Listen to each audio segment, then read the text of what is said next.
Primeiramente, irmãos, a paz do Senhor, quero trazer um termo teológico, um subsídio teológico da lição de amanhã. Vai falar sobre o avivamento do Novo Testamento. Então, vai falar sobre os livros do Novo Testamento e onde ocorreu os avivamentos. Vai falar dos evangelhos primeiro. Os evangelhos, a palavra evangelho quer dizer boas novas, tá? Boas novas quer dizer evangelho. E evangelho quer dizer boas novas. Então, quando alguém perguntar o que é evangelho, você vai dizer a palavra evangelho que significa boas novas. Então, foram 4 homens, né, que escreveram os evangelhos, escreveram os livros. Porém, são 4 livros, porém, só é um evangelho, tá? Não é 4 evangelhos, são 4 livros, mas é um evangelho. Por quê? Porque nesses livros, eles são sinóticos, 3 são sinóticos e o outro complementa, né? Não é quase sinótico, né? Mas não é um livro sinótico. Vou explicar para os irmãos mais na frente. Então, quem escreveu os evangelhos foi Mateus, Marcos, Lucas e João. Eles escreveram os 4 evangelhos. Os evangelhos sinóticos, a palavra sinótico quer dizer são parecidos, né? A palavra sinótico quer dizer que são parecidos. Quando alguém falar, o evangelho sinótico, ou falar alguma coisa sobre sinótico dentro de algum estudo bíblico, né? De alguma pregação, você já vai entender que são algo parecidos. Então, os que são parecidos, né? Os evangelhos são parecidíssimos mesmo, é Mateus, Marcos e Lucas, tá? Eles têm pontos de vista em comuns, tá? E eles são bem parecidos, tá? Então, evangelhos sinóticos são parecidos. Então, Mateus, Marcos e Lucas são sinóticos, são parecidos. A palavra sinótico veio da palavra grega, que quer dizer junto ou compartilhar do mesmo ponto de vista, tá? Essa é a palavra sinóticos, que são juntos e ou compartilhar do mesmo ponto de vista, viu, irmãos? Grava isso. Agora, João não é considerado sinóticos, porque eles têm algumas partes que não tem nos outros evangelhos, tá? Isso nós vamos estudar mais à frente, os irmãos vão ver que tem outras passagens lá que não está nos evangelhos, nos outros 3 evangelhos. Porém, eles têm algo em comum, ou seja, no livro de João tem a mesma passagem que tem nos outros evangelhos. Por exemplo, Jesus anda sobre as águas. Em João tem, e nos outros evangelhos também tem Jesus anda sobre as águas. A alimentação dos 5.000, né, antes da semana da paixão, também tem, tá? Tem em outros evangelhos. Então ele tem partes que tem nos outros evangelhos. O livro de João tem, mas tem partes que não tem nos outros evangelhos, tá bom? Para os irmãos entenderem, por isso que ele não é totalmente sinótico. Algumas particularidades também é que no evangelho de João não tem parábolas, tá? Nos evangelhos, nos outros 3, Mateus, Marcos, Lucas, tem parábolas de Jesus. João não tem parábolas, tá? Ele não conta nenhuma parábola ali de Jesus no evangelho de João, tá? Os irmãos Mar gravam isso também. Lá no evangelho de João não vai ter parábola, tá? Parábola é contar uma história, né, alegórica, mostrando algo moral para a pessoa, ao ponto de atingir algo moral de uma pessoa. Então, Jesus usou muitos termos em parábolas, ensinou muito por parábolas, para poder ensinar as pessoas ali e também confundir os saduceus, os fariseus, né, os escribas, que eram pessoas que estavam ali tentando pegar Jesus de alguma coisa errada para poder acusá-lo, né? Então, ele usava parábolas, e aí as pessoas que ficavam ali se sentindo tocadas por aquela parábola iam perguntar a Jesus depois. Jesus explicava particularmente o que significava aquela parábola. Já os saduceus, os fariseus já se iravam e vazavam, não entendiam nada do que estava acontecendo. Então Jesus usou muitos termos em parábolas. E as parábolas de Jesus são profundas mesmo, são poderosíssimas, tá bom? Então o livro de João não tem parábolas. O livro de João ele não é contraditório, tá, irmãos? Não é contraditório, ele é complementar, tá? Ou seja, aquilo que não tem nos outros evangelhos é complemento, não quer dizer que é contraditório, tá, irmãos? Ele é complemento do evangelho, dos evangelhos, Tá? Tem as passagens lá importantíssimas que complementam o Evangelho. Amém, irmãos? Grave isso também. A data e a destinação desses evangelhos. Por exemplo, Mateus escreveu ele no ano 70 depois de Cristo. Tá? Ele escreveu direcionado aos judeus, ao povo judeu, tá? Os povos judeus, ele escreveu esse evangelho. Marcos, ele escreveu em 64 depois de Cristo, ele escreveu aos romanos, ele enviou para Roma, para os irmãos romanos, tá? Lucas escreveu no ano 80 depois de Cristo e ele enviou aos gentios, tá? O povo ali que não fazia parte do povo de Israel, não fazia parte dos judeus. Ele enviou esse evangelho para os gentios. Tá? Gentios é aquele que não faz parte de Israel, a Bíblia chama de gentios. Já João, ele escreveu em 95 depois de Cristo. Ele enviou os gentios da Ásia Menor. Tanto é que no Apocalipse que ele escreveu, ele escreve as 7 igrejas da Ásia Menor, da Ásia, que estavam naquela região. Amém? Então os irmãos gravem isso também. É importantíssimo depois os irmãos saberem.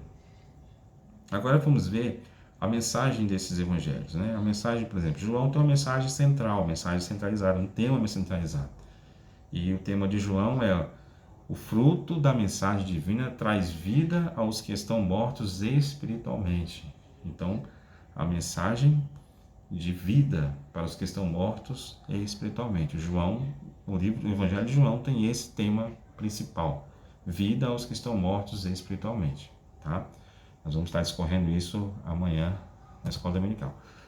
Mateus, ele revela aos judeus e depois ao mundo que Jesus é o Messias prometido do Antigo Testamento por meio dos profetas. Então, o tema central é Jesus é o Messias, tá? O tema central do livro de Mateus, do Evangelho de Mateus. Ele está anunciando que os profetas haviam anunciado a Cristo, o Messias que viria, e o Mateus foi lá e escreveu aos judeus falando: Jesus é o Messias, ele é o Messias, está aqui, é toda a história dele aqui, ele escreveu tudo que passou na vida dele, ele é o Messias que estamos aguardando, que os profetas profetizaram, tá? O livro de Marcos, ele fala que o nosso Senhor foi morto, mas ressuscitou triunfante ao terceiro dia, vencendo a morte, o pecado, o mundo e o maligno. Então o tema central de João é esse, né? Cristo vencedor. Ele foi vencedor, servo, sofredor e triunfante. Este é o tema do livro de Marcos. Profundo, se dá uma pregação maravilhosa para quem gosta de pregar, né? Jesus foi servo, vencedor, sofredor e triunfante. Coisa maravilhosa esse tema aí de Marcos, viu? Lucas fala de um novo tempo que é chegado para Israel e o mundo, né? Então o tema de Lucas é esse, que Jesus foi enviado para trazer um novo tempo para Israel e para o mundo. Amém? Então esses são a visão rápida e teológica dos temas centrais e dos evangelhos. Amém?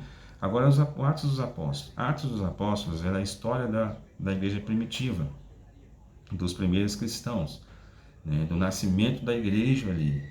Então, Atos, né, quer dizer, o que foi feito, né, o que foi realizado, que na verdade podemos chamar de Atos do Espírito Santo, porque Atos só iniciou depois da descida do Espírito Santo. O Espírito Santo começou a agir no meio dos irmãos e eles foram cheios do Espírito Santo e aí começaram então a fazer a obra do Senhor, a ganhar almas para Cristo, que foi um grande avivamento ali, tá? Então Atos dos Apóstolos. E o Atos dos Apóstolos ele ultrapassou, né, a fronteira de Israel, foi para outras cidades, né, foi para a Ásia, para a Europa, foi para outros países, outras cidades vizinhas. Então ele ultrapassou fronteiras, né, a história de Atos.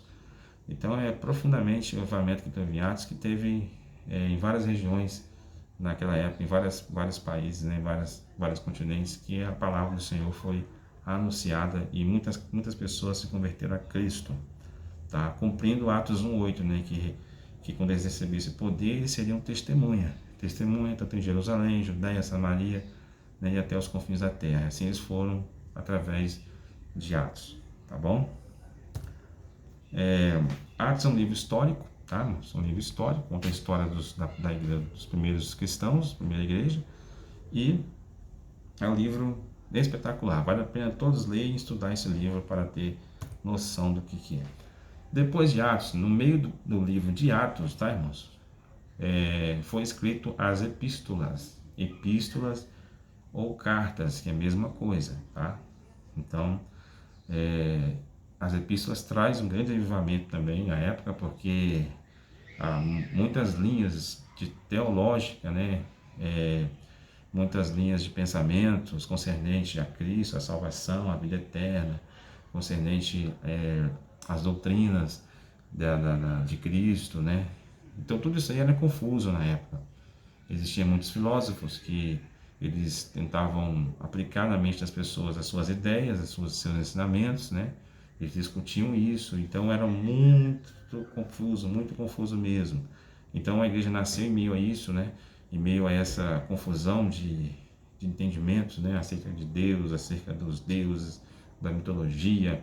Os gregos eram muito influentes, eram muito sábios, investiam no entendimento, e aí também existia várias religiões, vários deuses, vários tipos de adoração, existia misticismo, existia tudo quanto é coisa complicada naquela época. Então, no meio do livro de Atos, o Espírito Santo também levantou homens para poder escrever, né, a doutrina real, as doutrinas do Evangelho, as doutrinas de Cristo, né, da igreja. Então, eles foram escrevendo para poder doutrinar a igreja poder estar ligada nos ensinamentos corretos a respeito de Cristo, da salvação, da vida eterna, do Evangelho, tudo isso aí, entendeu? Então, Paulo foi um grande homem que Deus levantou para isso. O apóstolo Paulo ele foi formado junto aos pés de Gamaliel, ele tinha um conhecimento profundo do judaísmo, da Torá, né, dos ensinamentos judaicos, né? Porém, quando ele se converteu, Deus pegou isso e transformou, né, a mente dele, né? Deus deu uma sabedoria imensa para que ele pegasse todo esse ensinamento que ele tinha e formasse as doutrinas, né? As doutrinas da igreja, a base doutrinária da igreja, né? Ele formou. Então, Paulo escreveu várias epístolas, quando você lê nas cartas lá, as epístolas, aí você vai ver que ele escreveu Romanos, ele escreveu 1ª e 2ª Coríntios, ele escreveu Gálatas, escreveu Éfeso, escreveu Filipenses, escreveu Colossenses, 1ª e 2ª Tessalonicenses, 1ª e 2ª Timóteo, escreveu Tito e Filemão. Essas epístolas ele direcionou a essas igrejas, ou a esses irmãos, né, com os seus ensinamentos doutrinários da igreja. Amém, irmãos? Então o apóstolo Paulo foi um grande escritor de epístola, ele escreveu várias doutrinando os irmãos, ensinando os irmãos, né, as verdades bíblicas. Amém?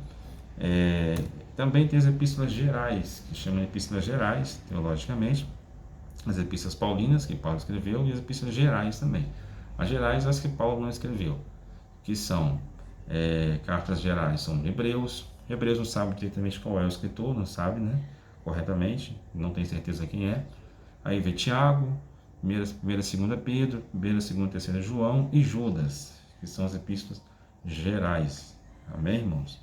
Também eles escreveram, usado por Deus para poder doutrinar alguns irmãos, né, doutrinar a igreja naquela época, combater, né, os ensinos errados do gnosticismo, né, na época também, os ensinos errados dos falsos profetas, dos falsos mestres que ali se tinham, né?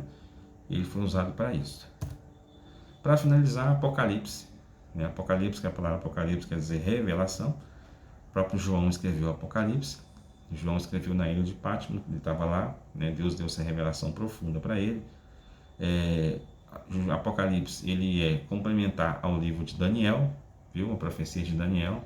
Então, quando se estuda Apocalipse, tem que estudar Apocalipse junto com Daniel, né? Junto com o livro de Daniel, porque são bem complementares as profecias, né? São profundos, viu? Então, Apocalipse é a revelação. Vai haver um grande avivamento do Apocalipse, no tempo de Apocalipse, vai haver, porque vai haver o reino milenial. O reino milenial vai ser o reino que Cristo vai reinar na terra, tá? Cristo vai reinar na terra. É bom dar também essa informação teológica para os irmãos aqui. Cristo virá 2 vezes ainda. A primeira vez ele virá para buscar a igreja. Quando ele vier para buscar a igreja, só a igreja vai ver, só os salvos vão ver.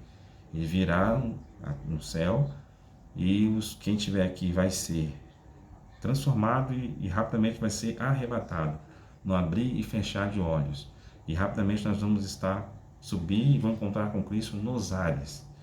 Neste momento aí, só os salvos que vão ver esse acontecimento, tá? Os que ficarem aqui vão ficar aqui sem saber o que aconteceu com ele, com a pessoa. Amém? Essa é a vinda de Cristo que a igreja aguarda. E depois ele virá mais uma vez, que ele virá para Israel. Ele virá para livrar Israel da mão do anticristo, porque quando a igreja for arrebatada, vai iniciar o reino do anticristo, né? A besta, né, vai reinar. Aí vai vir a grande tribulação, né, um período de 7 anos de paz, 3 anos e meio de paz e 3 anos e meio de tribulação terrível. Depois vai vir a última guerra, chamada Armagedon, né? E essa guerra aí que o anticristo vai juntar todas as nações num grande exército para destruir Israel. Quando eles vierem para destruir Israel, Cristo virá em glória, virá do céu, e ele vai livrar Israel, vai prender o Satanás de vez, vai deixar ele preso lá, né? Vai derrotar os inimigos de Israel, o anticristo, o falso profeta. Aí iniciará o reino milenial. Então aqui na terra, as pessoas vão viver aqui sendo reinado por Cristo durante 1000 anos. Amém? Então esse vai ser um avivamento que vai ver no Apocalipse. Que Deus abençoe os irmãos, que amanhã possamos estar na aula amanhã e estudarmos a palavra do Senhor de maneira maravilhosa.